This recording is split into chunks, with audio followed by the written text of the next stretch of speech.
folks. This is another episode of Planet Shivers, Ep.8. Thanks for listening. I just want to preface this interview with something kind of funny, which is that I had literally just rolled out of bed before doing this interview. I had slept late, was supposed to, give myself some time before I called up Roy, but I had no time. And you could, towards the beginning of this interview, you can hear definitely the sleep in my voice. I'm not sick or anything. It's just, 5 minutes before talking, I was in bed. In this episode, Roy and I are going to be talking about lots of music stuff from record stores in the 50s and early 60s, music producing, original folk, gospel, and blues music, Greenwich Village in the early 60s, and even Roy meeting Bob Dylan on a couple of occasions. Hope you dig this interview. Roy's a cool dude, and it's great to have him tell some of his story. I will talk to you of art. Yes. For there is nothing else. Are you all ready to join me today on our trip to outer space? Come along quietly or not. You can have all the talent in the world and never get anywhere. Some artists make a hook to let you bite upon it. And now, without further ado, Coming to you loud and clear. All right, folks, welcome to the Planet Shivers podcast. I'm Albert Shivers, and today I'm joined over the phone all the way from Connecticut with Roy Hannum. How are you, Roy? Thanks for doing the show. Yes, hi, Al. Good morning, and I'm so happy to be here. Thank you so much, and I'll enjoy this, I am sure. Okay. Yeah, I'm looking forward to our chat as well. So I guess let's start from the beginning. How did you get started in music? Well, that, like I suppose most musicians, you sometimes, in my case, it was a family member. My mother played piano. She was a housewife. I was a kid. I was born in 1947, so this was in the early 50s when I first started getting into music. She was very musically inclined. My father was not. And but she had a piano in the house, and she started to teach me piano, which I learned a little of, and then she sent me for lessons, but I was bored with lessons and scales and all that. I wanted to play music, not technique. So I kind of rebelled against that, and she said, well, you ought to play the guitar. So she got me a guitar, an inexpensive one. And that back then, of course, it was hard to learn how to play music because although we were in New York, maybe 30 miles out in New York City, we were still in a fairly rural suburb. And it wasn't a heck of a lot around. Where was that? What town was that? Pleasantville, New York. Okay. It's about 30 miles north of New York City, Times Square. But it's small. I mean, as you go up into north of New York City, into Westchester, nowadays it's more built up, but 50 years ago, 70 years ago, it wasn't quite as that big. So it was hard to learn because there was no internet. There was no, and because you didn't have a lot of guys around, we had a small subdivision. Unless somebody who knew was playing guitar, you couldn't really, learn that much. And that was some schools, but they were more scale-oriented than technique-oriented. So we had a limited choice, and even your availability of music wasn't that great. You got some music over the radio, but that was limited. It wasn't always all the time, especially early on. The stations hadn't gone to the radio stations hadn't gone to any kind of full-time music programming yet. You didn't have stations devoted to various genres really yet. It was coming, but it wasn't there yet. So it was sporadic, and you listen music on the radio, and of course you go to the record store, which of course is a great American institution which does not exist anymore. It barely does. I'm sorry, barely. Yeah. There are a few holdouts, and I just love them. I just love a music store because that's where all the kids used to go. That's where it was a tremendous institution, and it's gone, pretty much. So that was part of it, and you learn a little bit about, you'd be looking through all the stacks of 45s and some of the LPs later. So that's where you learn a little bit, and that's where actually I met a sidekick at a record store who wasn't really a guitarist, but he was just learning, but he was more a promoter guy, and he said, gee, I'd like to get into this. And I was kind of new, and this was now, I was maybe 13 now, so I started to play, and he helped me. We got a couple other guys that I started to learn a little bit from, but I was still struggling. So eventually I got a little bit better, and when I was about 14 and a half now, with my guitar in hand, my buddy and I decide, well, we've heard about this place called Greenwich Village. This is now in 1961, okay? Okay. I was 14 and a half. So we didn't really know much about it because we were out in the suburbs, and we heard of this buzz, and really Greenwich Village was just kind of evolving as a mecca, then. It wasn't really in its heyday then. So it was just getting there. So we said, all right, let's go down to this place called Greenwich Village. And I said, yeah, I heard about that. What do they do down there? I said to my buddy. He said, well, they play a lot of music. I said, well, okay, let's go. So we played hooky from school. And we got on the Metro North, which, well, we didn't call that, but we could take the train, fortunately, right from Pleasantville into Manhattan and then the subway down. But we didn't really know where the hell we were going.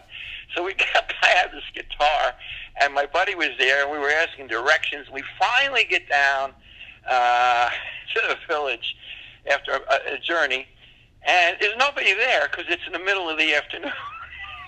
We had this vision. There's all this stuff going on. There was nothing going on. So I'm walking around, and there's this old guy there with a broom outside a club sweeping. It was maybe 1:32 in the afternoon. So he looks at me, and I'm looking around. He says, kid, you here to play music? I said, yeah. He says, nah, you got to go over the square. He points over to the arches. He says, go over there. That's where we all hang out in the afternoon. I said, all right. I pick up our guitar and go over there. So I walk out, and we're at the arches now, and there's a big lawn. If you ever look at the pictures, there's a lawn right next to the arches, and it was a popular spot then for musicians, okay? Guys used to go over there, and just 20 of us, 15 open jams, just sit around in a circle. And,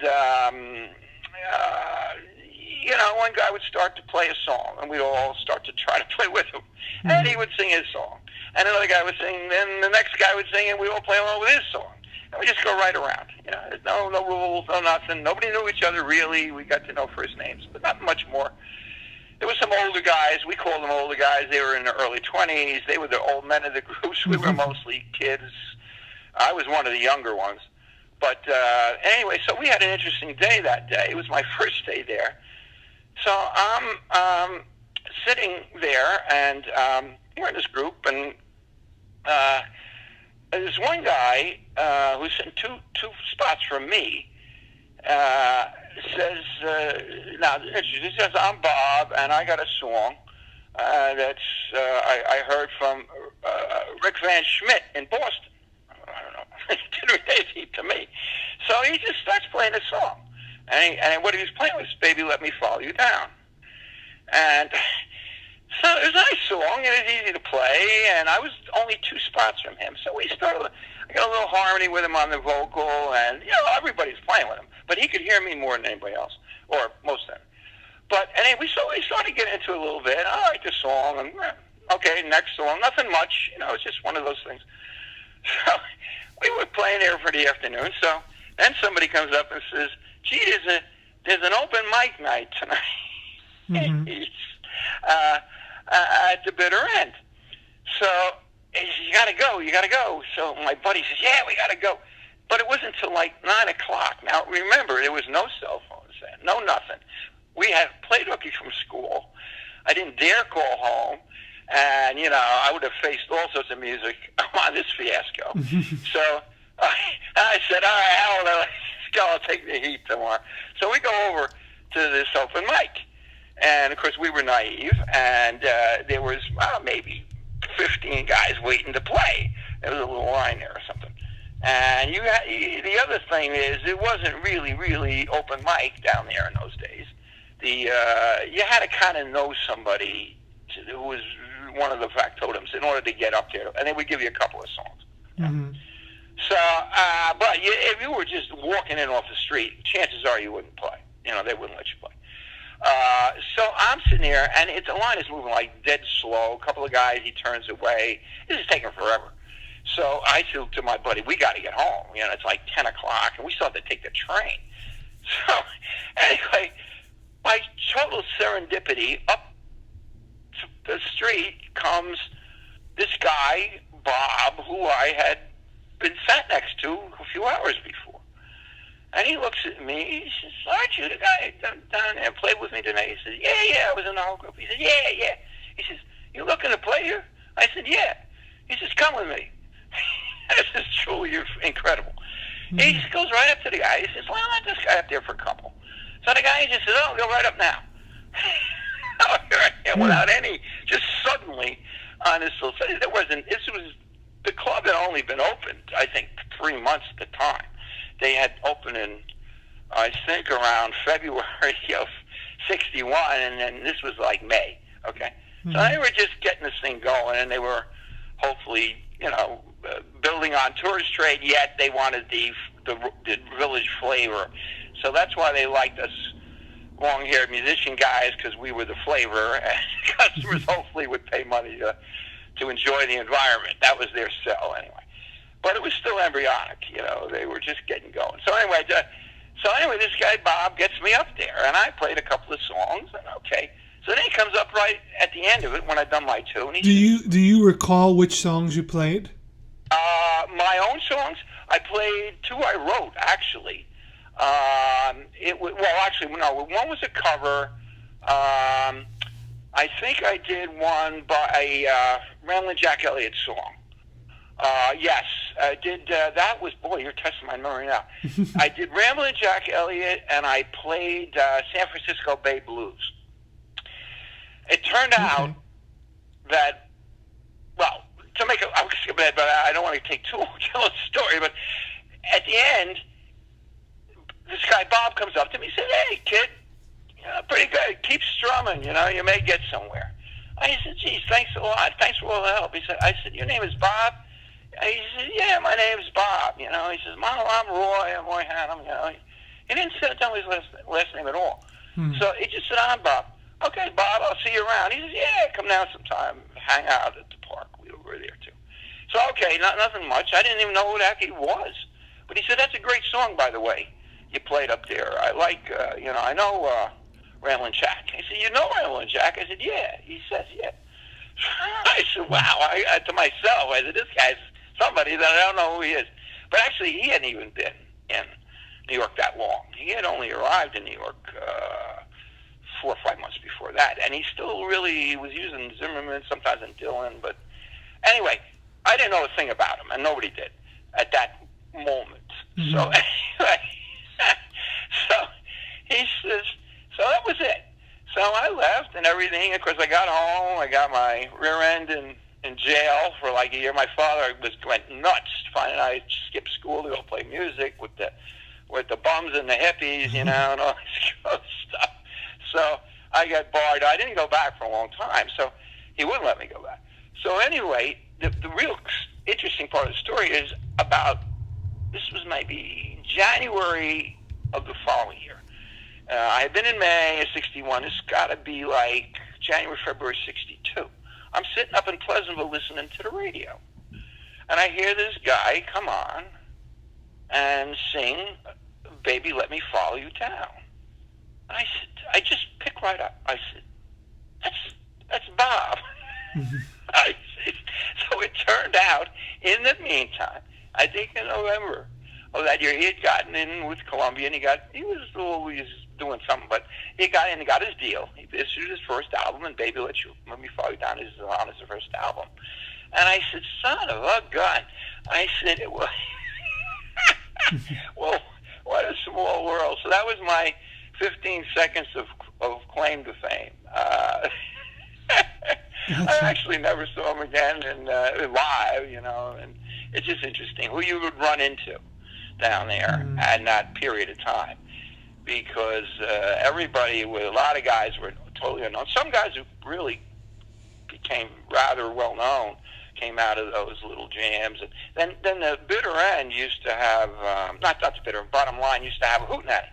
But they still have an ad somewhere in my archives.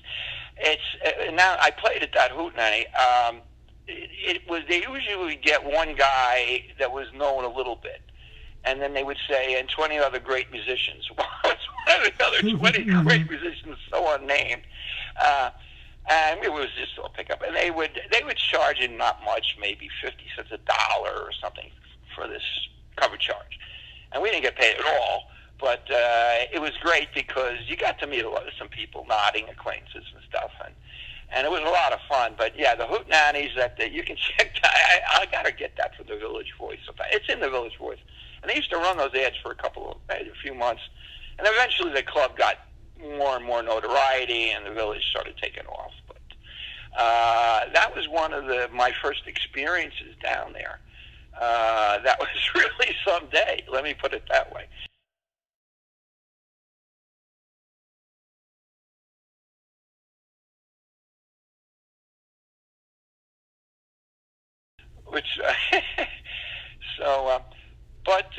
Then later on, as I got a little older and I got a little more ability, I would go back down periodically. And I knew from nodding some of the guys, nodding friends. Dave Von Rock used to hang out down there all the time. And he was a guy that, I don't know if a lot of guys know him, but the musicians know him.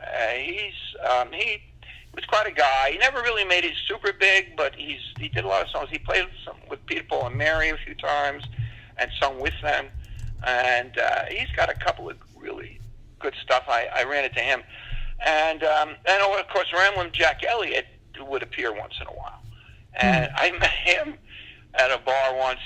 He had just played, and I was going to play a number or something. Just not, again, a lot of this was pickup, open mic stuff, and he says, I said, gee, that's pretty good. I knew who he was, but he didn't know who I was. So I said, yeah, I'm a big fan. He said, oh, kid, you're okay. Keep going with it, kid. So I met him just that way. But you'd meet all these people down there. And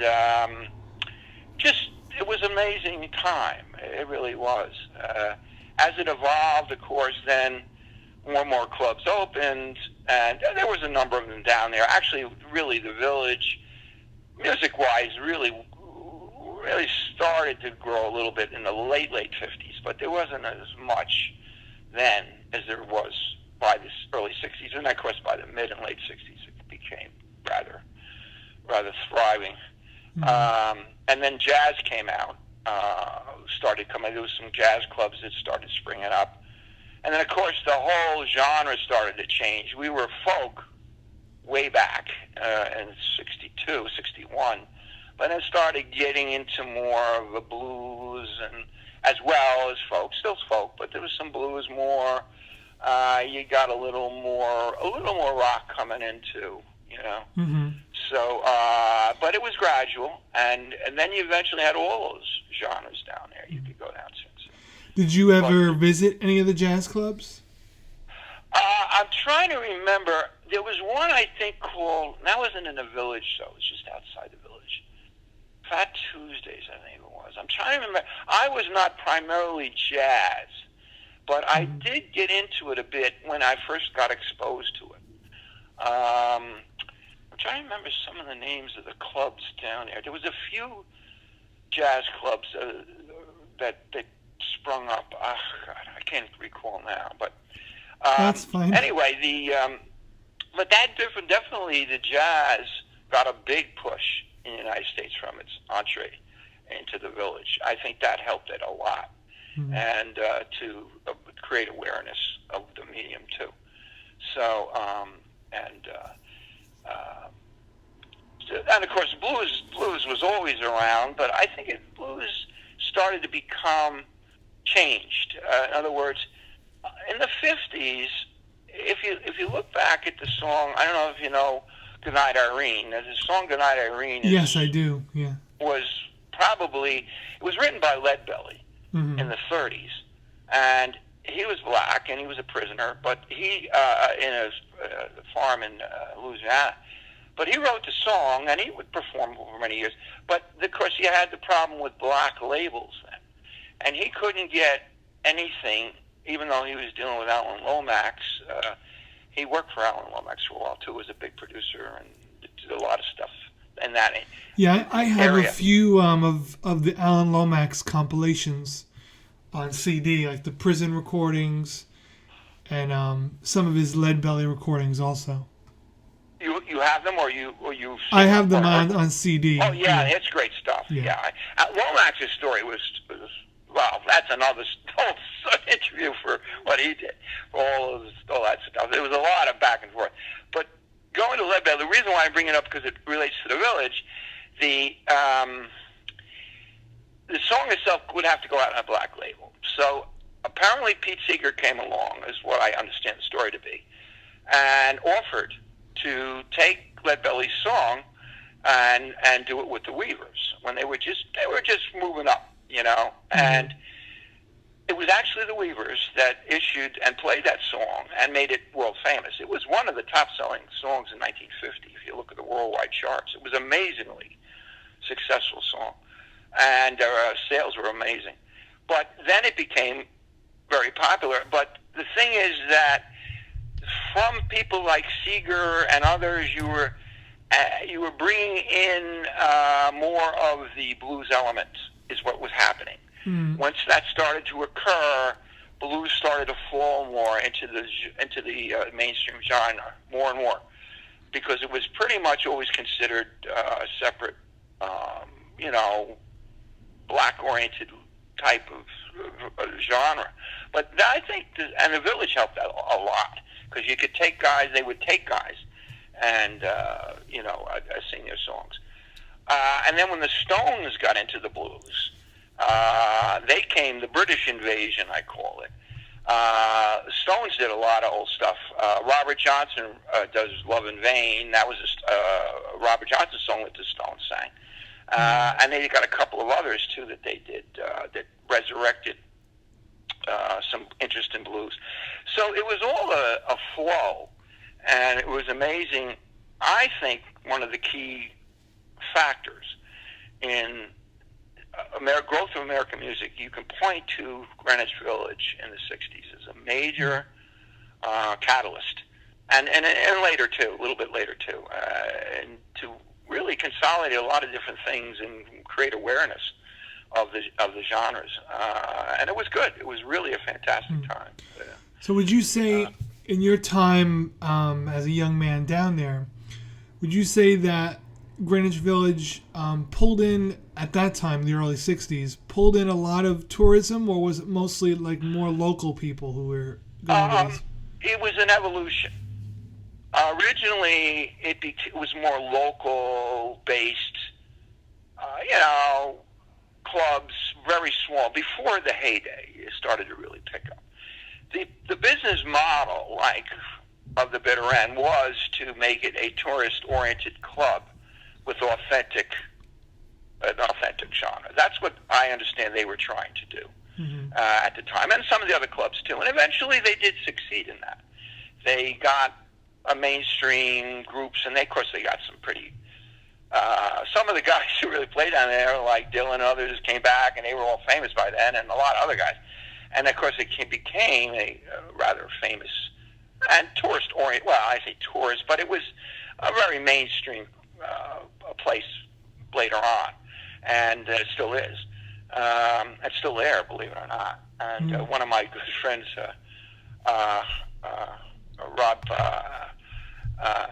Anaso, plays down there, and sometimes they still have stuff, but they're still thriving down there. It's amazing, and it's still called the Bitter End, so it's still there. So, anyway, I'm sorry. So, you were asking me about I kind of diverged there, Al. That's okay. You know me. No, that's no problem. Would what was the climate like down there? Were these clubs like really happening in the early 60s? yes and no. Early on, it's funny. Everybody used to think there was a big drug culture down there in the early 60s, and there really wasn't that much of it. The pot came in a little bit later, believe it or not, in droves. I'm talking about, sure, you could get marijuana down there, even in the early 60s, but it wasn't quite as hit. So the culture wasn't yet into the acid type, heavy type. There was nothing of that. I didn't see any anyway. I mean, I'm sure it existed, but it wasn't common. It was a lot of these were coffee clubs because they couldn't get liquor licenses easily in New York. Okay. So, it was a mixed bag. It's hard to make a coffee house, even though it's nice, a happening place. Although eventually they did. All of them, a lot of them down there became pretty happening in that sense. And but that took a while. You didn't get that right away. And it was all growth, a little bit at a time, Mm-hmm. It got bigger and bigger.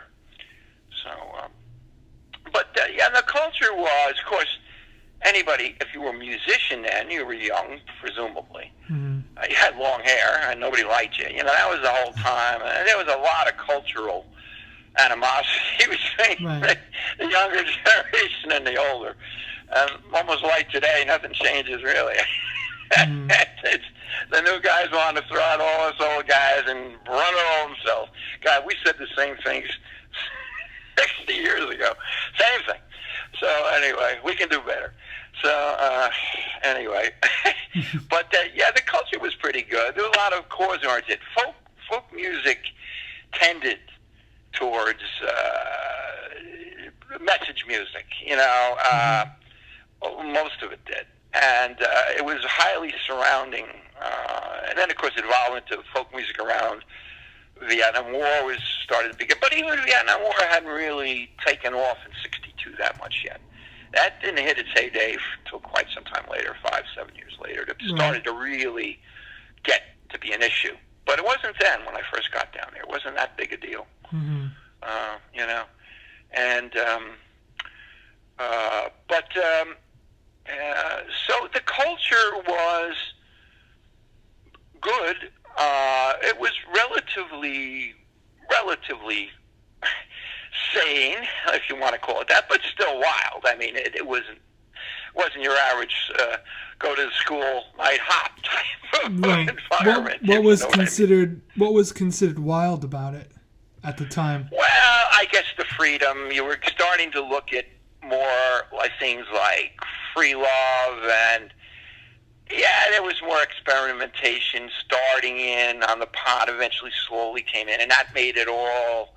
See, because these places couldn't have liquor licenses, all guys would bring in. You could bring in liquor if you had a bottle with you. You could bring it in yourself. But a lot of people didn't know that, and a lot of people didn't do that. But it was drinking, but even though it was unlicensed, there was some of that.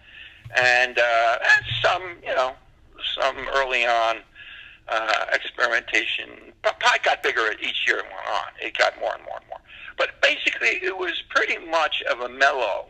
My experience was more mellow-oriented crowd than acid-type freak crowd that eventually some of it came into. You know what I'm saying?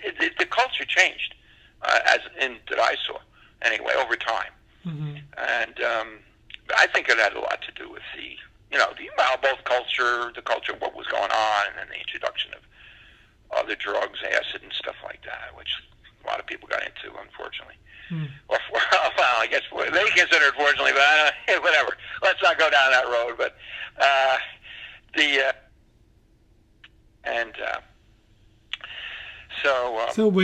you were in Greenwich Village, and so how did that affect your musical journey after that, for the remainder of as you progressed as a musician? Big time, because that was really my first introduction to true professional play. Musicians mixing with them and learning from them. And that was always the key. It's hard to learn back then. You had to go someplace to learn music. Nowadays, you can learn a lot by sitting home. Believe it or not, there's all sorts of stuff you can do for the internet. I wouldn't say it's as good as live playing to learn, but still, you can go a lot farther than you ever could before. So we always just have to go someplace. And for me, going to the Village was truly eye-opening. You heard a lot of things, you're exposed to a lot of stuff. And that never has left me.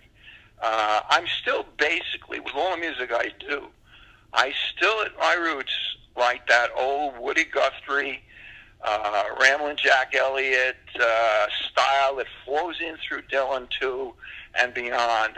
That was always my, the single-songwriter is me. I've done other music, lots of different types, and with plenty of other guys, and produced other stuff, but that to me has always been a core for me. That and a bit of the blues too. Those have always been, and that nurtured there. That definitely nurtured there. Who are a few of your favorite blues musicians?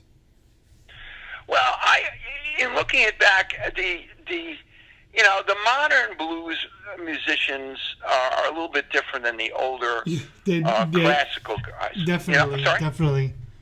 No, yeah. I'm saying they definitely are.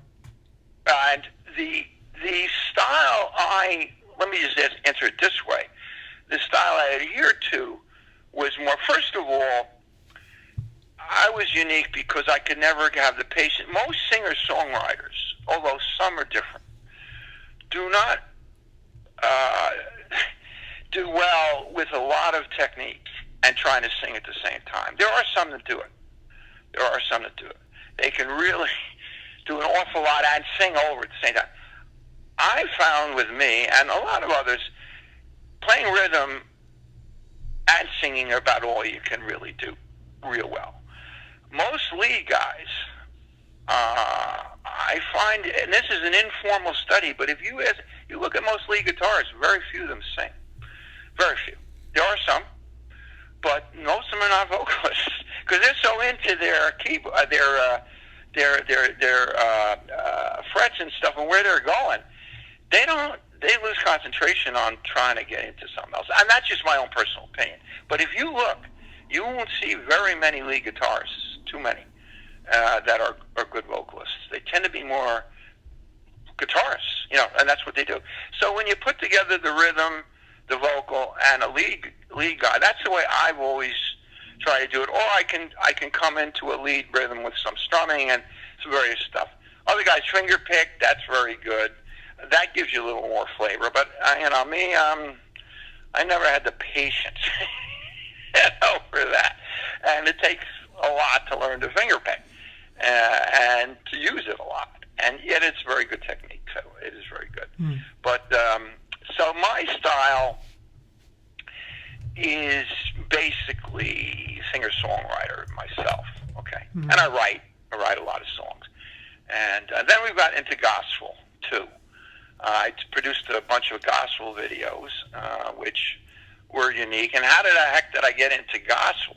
That was another interesting story. How did you? I was sitting home one day. Gospel is close to, this is a lot of bluesy stuff in gospel, and I'm basically a blues folk guy. So, I always kind of like some of the gospel stuff I do.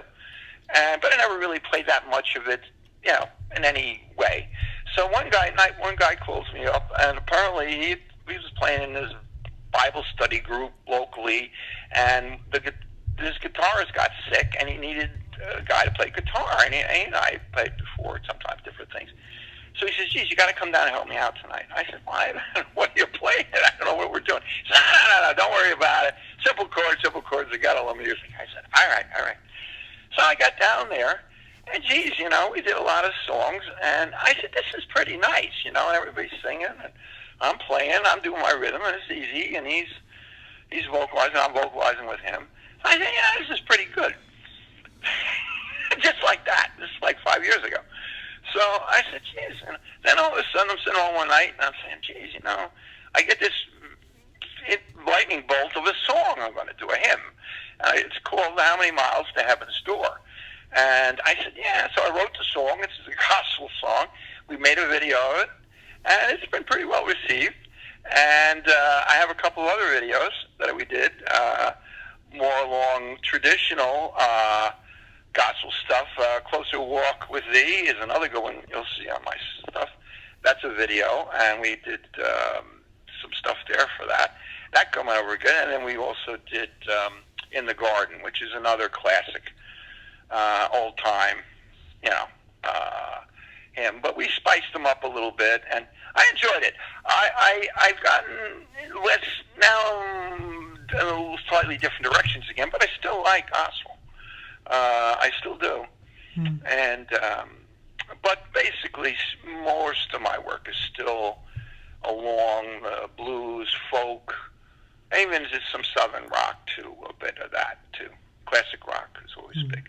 What musically are you up to now? Well, let me address that in a kind of an indirect way, Al, if I could. Yeah, sure. What has happened is a major dislocation, I would call it, in the music industry. Of course, about 10 years ago, or a little longer, we started to have the digital revolution where music was widely posted and available, on the internet. Right.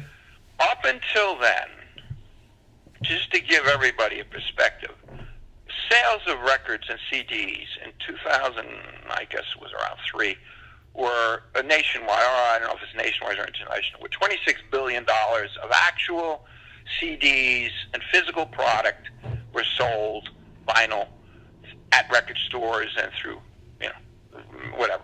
26 billion. Now, last year, that number of sales, direct sales, and now we're including digital download sales as well. Digital download sales, physical shipping of CDs like from Amazon or stuff like that, or anywhere else you might buy one. They've plummeted. That whole market has plummeted now to 6.2 billion in sales. Now that's anemic. That is from 22 to 6. Where it's picked up is streaming. And nowadays, unfortunately, or fortunately, I say fortunately, unfortunately, because it's unfortunate for the musicians, but it's good for the public. Everybody's gotten used to listening to their music with streaming. They don't want to pay for music anymore. There's almost an issue of, well, there's so much out there, why pay for it? It's kind of that way. And now with everybody pretty much having high-speed data and high-speed internet in their homes, or where they can go to work on limited data plans at high speed, you can pretty much listen to anything anywhere you want. And why have CDs? It makes sense. And also, why buy digital downloads? The industry thought that the digital download was going to be the great way this was going to replace everything, because it was going to be cheaper than buying an album or a CD. And it is. It's a lot cheaper. Yeah. But nobody's buying it. That's the problem. Because everybody else is giving it away, quote unquote, for free. Now, what do I mean for free? Well, you can go to YouTube and get a lot of stuff. There's a lot of stuff posted there for free. You can go and not pay and see a lot of music on a lot of platforms, Spotify, others. Reverb Nation is free if you want to go there. Now, in Reverb Nation, you're not going to see top guys, but you'll see all the newcomers. But you go to places like Amazon. If you have a Prime account, you're automatically able to look at all their Prime Music stuff, which is huge. Apple charges you something, but those are starting to reduce. There's a lot of downward pressure on this thing with paying a platform a lot of money. I think you're going to find that disappear. I think this pressure now, more and more platforms are lowering, not upping, because they can't get the demand. But that's just my opinion. I don't know that for an absolute fact. But I've been seeing certain services like Tidal are starting to come down. They're offering all sorts of promotions, and that's another platform. That's not always, but you can see this start to happen, and more platforms are opening up. That's what's starting to happen. You're not going to have just a few. The reason why they're opening up is there's a vibrant business. The streaming business has just gone blockbuster. So plenty of people are looking and watching music. And it's great for the platforms because the platforms charge advertisers. And advertisers love music because there's a lot of repeat business in music. People go back and back and back. Probably more than almost anything else you can think of to listen. And so they constantly get a chance to have their little ads in there. And so they're doing fine. The problem is, how does the musician fit into this to survive? Because Right. now the product sales are pretty much gone. And now what you have left is the platforms do pay what they call a monetization fee if you qualify to you as a musician, based to a degree on how many hits you actually receive on their platform. But it's very anemically small. And because musicians tend to be individuals, spread out all over the place, and they have no concentration of bargaining power. So the monetization splits now are very anemic. And so revenues on the platforms are good from advertising, but payouts to musicians are anemic. And that is going to be the critical mass that's got to break. What I see happening is musicians forming buying groups, co-op groups, to get together, and instead of them having 20,000 hits a year, 30,000 hits a year a piece, they're going to have millions of hits combined. And then you're going to go to a platform and say, look, all our members are going to go over here. Because pretty much a musician, when he posts anywhere on social media, you can drive anybody to any site you want. Mm-hmm. If I post up on Reverb, they'll all go to Reverb. I mean, you just hit the link. So the musician can't control in his promotion where the platform that the person goes to. Of course, when the person goes to that platform, then they get subjected to the advertising that's on that platform. So if you're big enough and you're strong enough as a buying group, then I think you can start to renegotiate these splits. And that's what I think hopefully will happen. I'm a little bit involved in that, but it's a huge undertaking, and I'm getting too old. But it is what needs to be done. There's no question about it, Al, because there's no other way to go. Really, playing local gigs and affairs is always there, but, they're spotty, they're harder to get. A lot of places don't have live as much as they used to. It's a tough road economically if you want to be a musician right now. So that's what's going to change it, I think. The good news is there's lots of streams. The bad news is there's got to be a group away from which musicians can organize to get a little bit more of that pie. And I think they deserve it. I really do. So there you go. That's my two-minute prognosis on the future. So, but anyway, getting back to me, I'm starting to gear product now more towards monetization and views, unfortunately, than I am, selling it. And that makes a difference. Because you want to get more music out there that is going to attract, if you're playing to make some economics.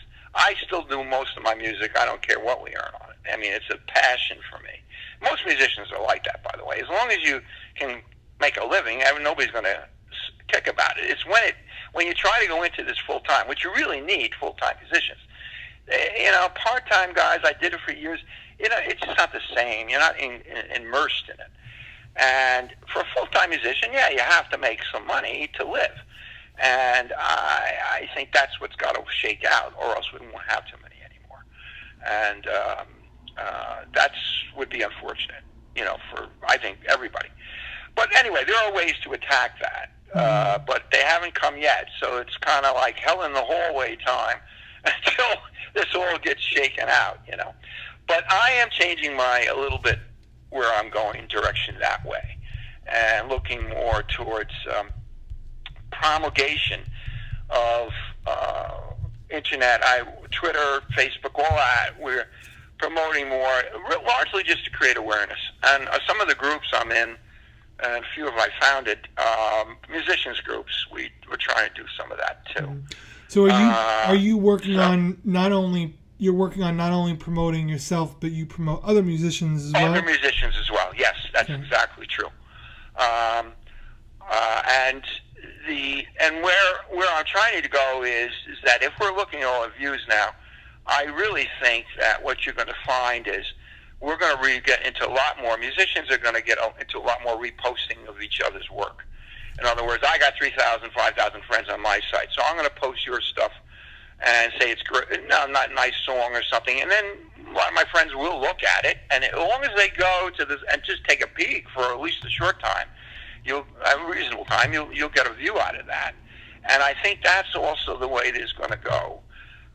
Cross promotion that way among artists, that can help increase views. But if the views aren't paying too much, you still have the main problem is, what is it going to mean? And that's what's got to change. So, yes, to answer your question, though, I'm totally committed to helping promulgate, for everybody's benefit, musicians' works, and get as much of it out there on the social media as we can. And I think that's an important thing to do. It's at least decent. It's a tool, Right. And we're getting down to the end of our time slot, but I do want to bring it back all the way back to the beginning for a second. We were just talking about records and record sales. So you mentioned that when you were younger, the hangout was the record store. Right. And what kind of records and 45s were you buying back then? Who were you a fan of? Myself? Oh, well, I liked a lot of guys. Dion was a big one. I liked the Platters. They sang well. I mean, there was so many. I'm a big Platters fan, actually. Yeah. Yeah. Oh God, there's so many down there. I bought a lot of some folk too. I like Peter, Paul, and Mary a lot. They were always very rhythmic, and all sorts of guys. There was a lot of doo-wop back then too, Right. and some of that was really good. The Everly Brothers were good. In fact, I just did some covers of the Everly Brothers. I did covers from some. Clarence Frogman Henry. Yeah, he did a. Yeah, I pull out a couple of his old timers. I Ain't Got No Home. That was. I don't know why I love you, but I do. That's a classic song. And you only heard the one you love. I did those two. They're up on my reverb site. And just me and my guitar, we did them, and it was funny. But yeah, that kind of stuff was always big. And then of course you always look at what's hot on the Billboard chart. Right. And of course, kids would talk about it. You would all be there on Saturday afternoon, and for an hour or so, and you'd be chatting and looking, and this was hot, and that was bad, and it was interesting, really interesting, what you come up with. Ricky Nelson, I liked a lot. I thought he was an excellent guy. In fact, I do Lonesome Town. I do a cover of his on one of the reverb sites, my Roy Hannum reverb site. But I always used to like his stuff. Elvis's ballads, I loved Elvis, his ballads. I wasn't as wild about his fast stuff as I was his ballads. Right. But he was tremendous. There was a whole bunch of them down there at that time period that would come out. But the way you learn about it is somebody say something to you. This is good, I bought this last week, and okay, I'll buy it, And we would buy a couple of 45s, maybe. Our allowances were tight, but you could buy something maybe a week if you were, watch your pennies, and you would take it home, and then you'd have your phonograph, and you'd listen to it, and hopefully enjoy it. But that was a key spot. That was a key spot, and it's no longer around. Two major record stores in the city in New York just closed. Yes. And I think Borders closed a lot of stores. They don't have that format too much anymore. In fact, books are hard too. They're not doing so well on books either. Yeah. So books and records is tough go. No, it's true. In the bricks and mortar book business. Well, Roy, we're gonna wrap up now, but it was so cool to have you on here and share some of your experiences. And I'm sure that we could fill a second episode with more conversation, and we'll have to do that. Well, thanks so much, Al. I really enjoyed talking. Once you get an old guy talking about reminiscing, you can't shut him up, So there's plenty more packed in here somewhere. So all you got to do is unlock the door, and I'm all yours. Okay, well, we'll have to do a part 2. All righty. That sounds good to me. All right. Okay. Thanks again, so Roy. much, Al. Bye-bye. Thank you for listening to the Planet Shivers podcast. This production and others can be found on iTunes, SoundCloud, and archives.org. It can also be found with video content on the Albert Shivers YouTube channel. You can find even more content on Facebook at Albert Shivers Visual Artist and on Instagram at Albert Shivers. You can find Isaac Wilson's work on Instagram at WhenInZen. That's when_in_Zen. Thank you again for listening, and don't forget to like and subscribe.